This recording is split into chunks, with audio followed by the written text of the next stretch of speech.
Hey guys, it's Thursday. I'm back. I took a break for a while from Truth Serums, but I'm back because I have some new cheer. And I wanted to share it because, you know, normally I share about different chemicals that you can avoid or what the effects are on just people in general. And this past weekend I was with, you know, my nieces and nephew, and my oldest niece is 11, growing up. She's becoming a teenager. I can't really say that I approve of this. She's talking about boys. I don't like it, but it's gonna happen. And, you know, obviously she's, you know, becoming a teenager. She's gonna start using skincare, which she already does.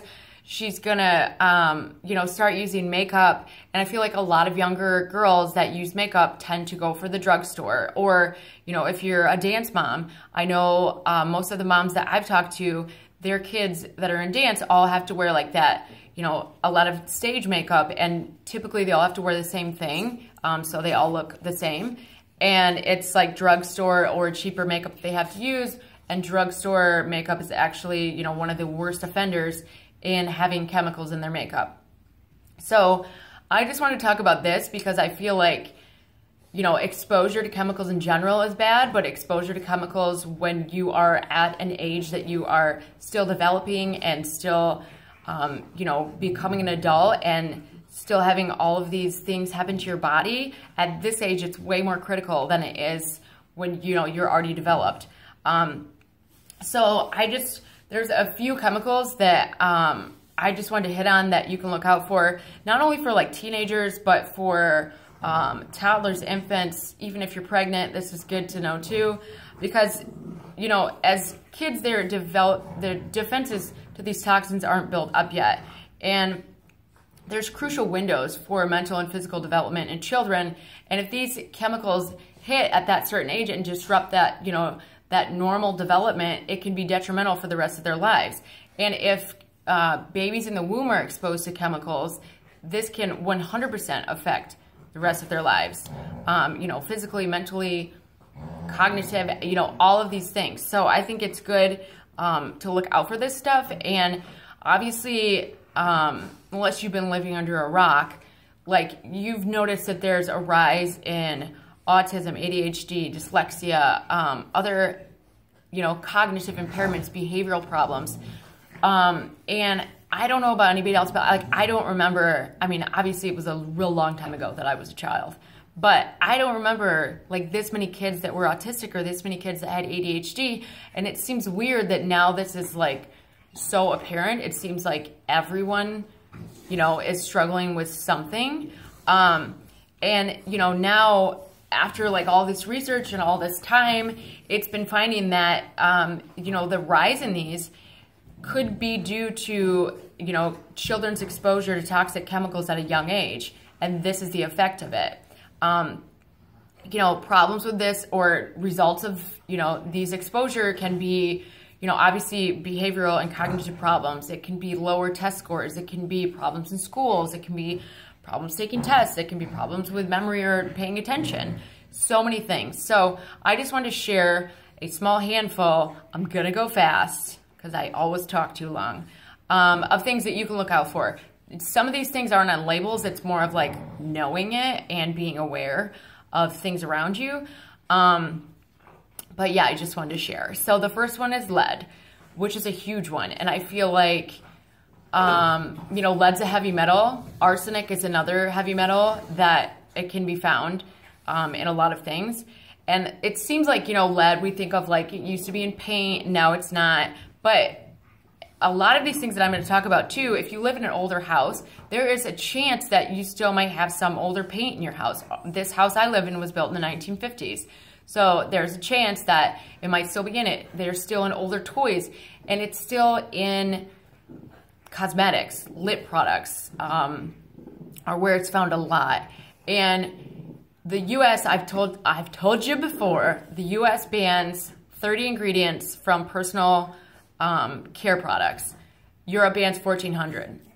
Huge difference there. That's a problem, obviously, to begin with. But of those 30, lead is not on that list. It is legal to put lead in personal care products that you're putting on your body that will get in your bloodstream in 26 seconds, let alone lipstick. Sorry, my dogs are having a little fight back here. Let alone lipstick that you're putting on your lips. So not only is it getting in your skin, in your bloodstream, you're like eating it. I mean, you know, they say that if you're a woman that wears lipstick over your lifetime, you eat 7 pounds or more. That's crazy. So, you know, it's getting in your body in different ways. And they found that in kids, no level of exposure is safe. So any sort of exposure as a child can be detrimental to your health. Some effects on kids are, you know, cognitive health problems and lowered ability to learn. In adults, you can have hearing and vision loss. You can have brain damage. You can have impotency. You can have kidney failure. Tons of problems with lead. Arsenic is another heavy metal that can be found in water. Also can have cognitive problems, but it can also be found in pressed powders, pressed cosmetics. So like pressed powders, bronzers, eyeshadows, you know, lots of things, those pretty eyeshadows that are at the drugstore that lots of little girls love to use. That's a problem. You know, and these heavy metals are obviously found, you know, in the environment, but they're totally toxic for you to use on your body. So those are ones to look out for. The next one is PBDEs, which spelled out is polybromated diphenyl ethers. Got that one. And these were banned in 2005, but prior to 2005, they were used as flame retardants on furniture, rugs, carpets. So again, when you think about it, if you have an older house, if you have older furniture, people spend a lot of money on furniture and they tend to keep it for a long time. Or rugs. You know, those old Oriental rugs, they were used on that. If you have an old rug, it could be something that's still in your house. But so they were used as flame retardants in the furniture, so you're inhaling them when they're in your home. And in kids, they can lead to thyroid, brain, and liver developmental problems. In adults, they can lead to the same thing. And then in kids, they can also lead to, you know, have behavior and cognitive issues in development. So that's something to look out for. The next one is toluene. It's in household products like paint, glue, also gasoline. But this leads to developmental problems in children. It can also have an effect on their speech and motor function abilities as they're growing up. The next one are PCBs, so polychlorinated biphenyls. So these were banned in 1979. So why do you have to worry about them? Well, let me tell you. You have to worry about them because they were used, once again, old houses. They were used in paint, caulking, and floor finishes. So I'm sitting here looking at this original hardwood floor. This house was built in the 50s. I don't know what was used on this. I'm sure it was finished like before we moved in. But, you know, I mean, kids crawl on the floor. People walk on the floor. My dogs are all over the floor. In kids, the high levels of PCBs are associated with lower IQ. In elderly people, it's diminished mental abilities, and it can cause cancer in animals. So obviously my dogs walk all over the floor. The puppy licks the floor. That's scary. The next two, there's two left. So BPAs, bisphenol A, is a, don't bite me, is a plastics additive. It's what's used in plastics to make them flexible. So obviously there's lots of companies now that are making products that are BPA free. You can normally find it on a product, but they used to be in bottles and sippy cups. They're not anymore. But if you have any old bottles or sippy cups, you should get rid of them because they're an endocrine disruptor, a hormone disruptor in children, and they can cause neurodevelopmental problems. Phthalates are the big one, the last one. The worst one, not the worst one. I think parabens are the worst, but phthalates are also terrible. Phthalates are also something that's used to make something flexible, plastics flexible, and in cosmetics, they're used as lubricants in cosmetics. So in hairspray, it's what makes it flexible. In nail polish, it's what makes it not crack when it's on your finger. But also something you want to look out for, if you see the word fragrance on a product, that typically means that there's a phthalate in that. They're hormone disruptors.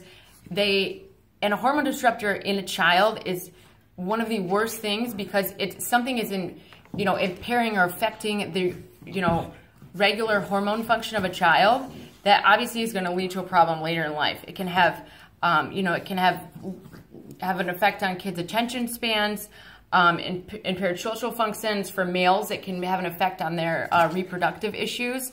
And you know, it's just a big one to look out for. I keep seeing all these, you know, parents that buy their kids all that Bath and Body Works shit. Excuse my language, but it's shit. There's a reason it smells so strong. That's fake smell that can have a detrimental effect. Don't buy your kids those perfumes. That's so bad. And it's getting right in their skin. It's getting all those nasty lotions. So bad. A new car smell, plastic sex toys have this in it, all around. So those are the things to look out for. This is what I want to share you. My dogs are being super annoying. So I hope you have a nice Thursday, and I'll talk to you soon.